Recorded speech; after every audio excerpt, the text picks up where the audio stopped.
And Hazrat Musa alayhi salam goes to Mount Sinai and leaves Hazrat Harun alayhi salam as his successor, Wazir, to overlook upon the nation. Now, very, very few names are actually mentioned in the Quran of any individuals. Very few names are mentioned. But this name has been mentioned. The person who made the heifer, the calf, his name is actually mentioned in the Quran. Now, when Hazrat Musa alayhi salam goes to receive the Torah, Allah says,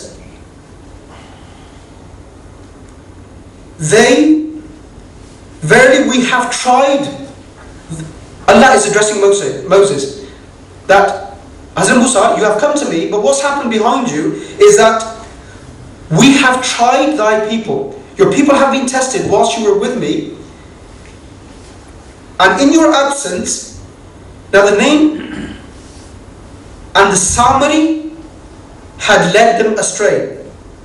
Qala fa inna qad fatanna qawmaka min ba'dika wa dhallahumus Samari.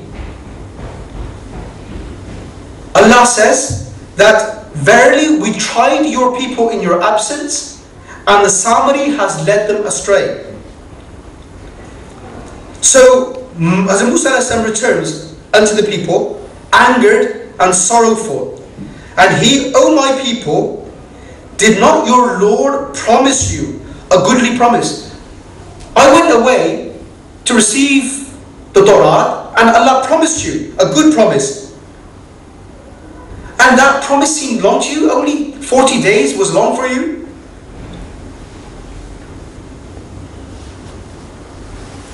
But you violated the trust with me. You violated it.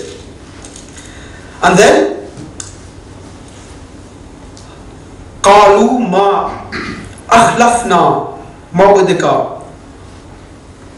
So they said, we violated not the trust with thee of our own accord, but we were made to bear the burdens of the ornaments of the people. These ornaments were the gold ornaments. They said, right, we had these ornaments, and what we did, we cast them away, and this is what the Samari suggested. Throw these gold ornaments away. And what the Samari did, he put this all together and made it into a gold calf. And now, Hazrat Musa alayhi salam addresses the Samari. He says, then he brought forth from the fire for them the image of a calf, a mere body, which also gave out lowing sound. Then they said, this is your God, and the God of Moses, but he hath forgotten. Now, these are all the references. There's about 3 references directly about the Samari. Now the Samari says, as Musa asked the Samari, why did you do this? And the Samari answers, I saw, قَالَ بَصِرْتُ بِمَا لَمْ يَبْصِرُوا. I seen what they did not see. I took a handful of the dust from the track of messengers or angels and flung them into the image of the calf, for so did myself prompt. Now this is a very, very interesting item. It is showing that an individual who thinks he knows better than the Prophet, he says, right, I thought to myself that we should do this. It became apparent to me. And I want you to remember this point, because whenever somebody changes a religion or imposes its own will, there's always a background to this mentality. Now, time unfortunately is finishing, and one last point before I finish. It says here that Hazrat Musa alayhi salam asked the Samari, and also he did one other thing as well. He did this. He asked Hazrat Musa alayhi salam, Hazrat Musa asked his brother Harun, why did you let them do this? Why did you let them do this? I left you in their presence. And Hazrat Harun said, oh my brother, do not catch hold of my beard. Do not catch hold of my head. And the word here is, I was inni khashito an taqula farraqta bayna bani Israel wa lam tarqub qawli. This is an answer to those people who say why Imam Ali did not fight for his right. Now, what is the conclusion of this?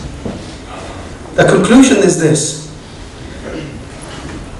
A true leader, which Hazrat Harun is a prophet, he is the leader appointed by Hazrat Musa al-Islam, and he is saying that I was scared that faraktu, that the Bani Israel will not break into factions. Allahu Akbar. This is the wisdom of a prophet. This is the wisdom of the prophet. He is saying that I was scared that Bani Israel will be divided into groups. And this is the reason why I could not do anything. Hazrat Musa asked Harun al-Islam, why didn't you do anything? And Harun is giving the answer. This answer in the Quran is also the answer of Imam Ali. People who say that if Imam Ali was the rightful Khalifa after the Prophet, then why did he not raise his sword? The sword of Zulfiqar, of Badr, of Uhud. What would happen to this sword? This sword was still there. It was actually the protection of the Ummah of the Prophet which prevented Imam Ali from raising his sword in order to get his right. Because this is a guarantee, because this topic is not a topic of discussion, but this point comes up in the discussion. Had Imam Ali raised his sword, Islam would not have been today. It would have ended in Medina with bloodshed.